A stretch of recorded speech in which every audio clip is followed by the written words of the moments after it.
ख्रिस्तामधील सर्वांना सलाम. आमच्या तारणाऱ्या जिवंत आणि गौरवी प्रभू येशू ख्रिस्ताच्या नावात विश्ववाणी परिवाराकडून आम्ही मार्गाकरिता प्रकाश कार्यक्रमात आपले सहर्ष स्वागत करीत आहोत.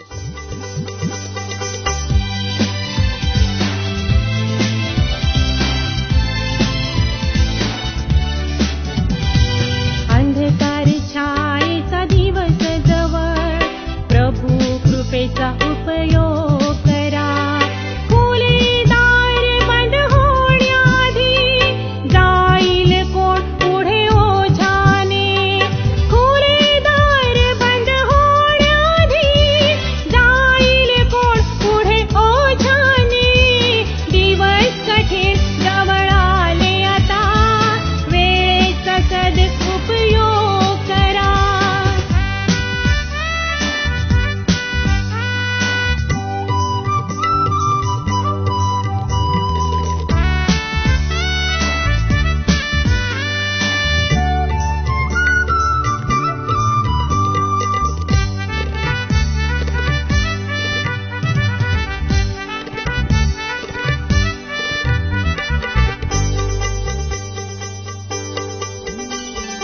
पडीक जमीनही बहुत आहे, यापुढे दृष्टांताने. येशूची भेट त्यांना देण्यास जा पुढे तुम्ही प्रेमाने. खुले दार बंद होण्याआधी जाईल कोण पुढे ओझाने. दिवस कठीण जवळ आले आता, वेळेचा सदुपयोग करा.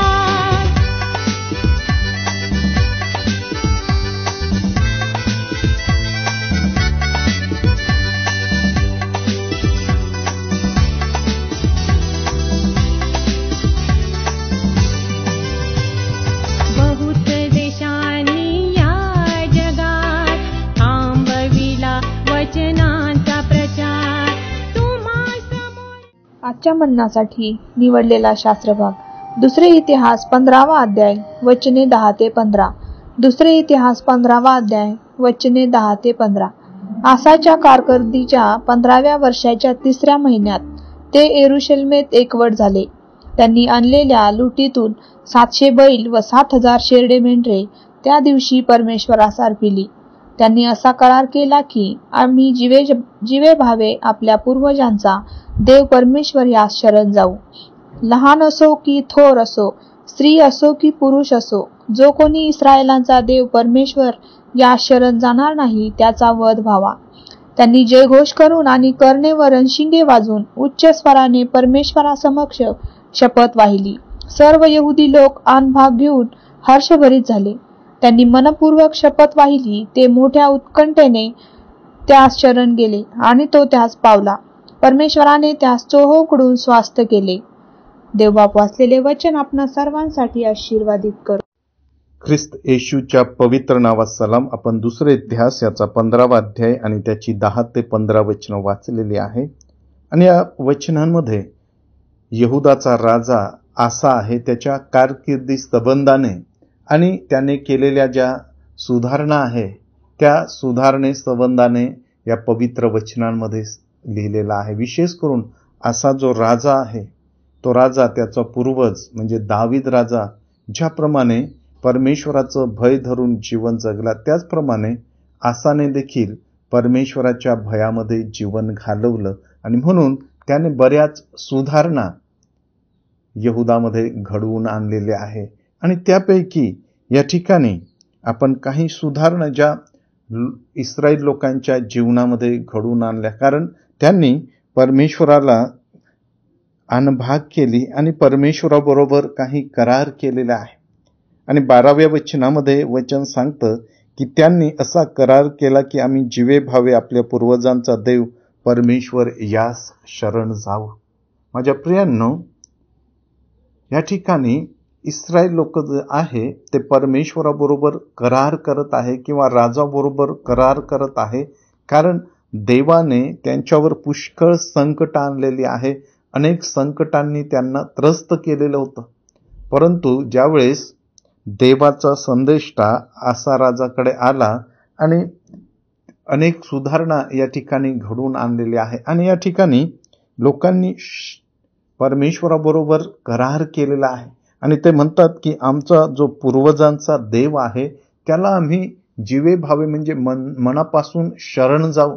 आतापर्यंत आम्ही त्या पवित्र परमेश्वरापासून दूर होतो, त्याला आम्ही नाकारलेलं होतं, त्याच्यावर आम्ही अविश्वास टाकलेला होता आणि म्हणून त्याने आमच्यावर संकट आणली, आमच्या जीवनामध्ये अनेक निराशा आणल्या, अनेक प्रकारची संकट आमच्या जीवनामध्ये आले. त्याच्यामुळे आता आम्ही आमच्या पूर्वजांच्या देवाकडे वळत आहोत, कारण आमचा जो पूर्वजांचा देव पवित्र परमेश्वर आहे. आमच्या पूर्वजांना त्यांनी अद्भुतरित्या त्या दाशातून बाहेर काढलं, अद्भुत असे चमत्कार आमच्या पूर्वजांच्या जीवनामध्ये केले आणि त्याच पवित्र परमेश्वराला आता आम्ही शरण येत आहोत. कारण वचन सांगतं की जो जीव परमेश्वराला शरण येतो त्या प्रत्येकाचा परमेश्वर स्वीकार करीतो. आणि या ठिकाणी इस्रायल लोक करार करत आहे, आणभाग करत आहे आणि ते म्हणत आहे की आमचा जो पूर्वजांचा देव आहे, ज्या पूर्वजांनी ज्या देवाची सेवा केली, ज्या देवाला त्यांनी प्रसन्न केलं, ज्या देवाच्या आज्ञा पाळून ते जीवन जगले, त्या पूर्वजांच्या देवाला आता आम्ही शरण येत आहोत, कारण तोच आम्हाला आमच्या संकटातून सोडवितो. म्हणून या ठिकाणी सर्व यहुदी लोक आणभाग करून ते हर्षभरीत झाले, ते आनंदित झाले, कारण ते परमेश्वराला शरण गेले. आणि खरोखर ज्यावेळेस आपण परमेश्वराला मनापासून स्वीकारतो, त्याला शरण जातो, त्यावेळेस आपण हर्षभरीत होतो. देवा ही वचनं आपणासाठी आशीर्वादाची करो. आपण प्रार्थना करूया. सर्व समर्थ आमच्या जिवंत प्रेमळ पवित्र परमेश्वरा, ख्रिस्त येशू, आम्ही तुझ्या पवित्र चरणाजवळ येतो, तुझी स्तुती करतो, तुला धन्यवाद देतो. खरोखर देवाप्पा, ज्यावेळेस आम्ही तुला शरण येतो त्यावेळेस तो आम्हास हर्ष आणि आनंद देतो. आणि देवाप्पा, ज्यावेळेस आम्ही जय घोषाने तुझ्या जवळ येतो त्यावेळेस तो आम्हास विजय देतो. देवाप्पा, आम्ही तुझी स्तुती करतो. प्रभू येशूच्या नावात मागतो म्हणून तो ऐक. आमेन.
माझ्या दुःखात माझे सांत्वन हे आहे की तुझे वचन मला नवजीवन देते.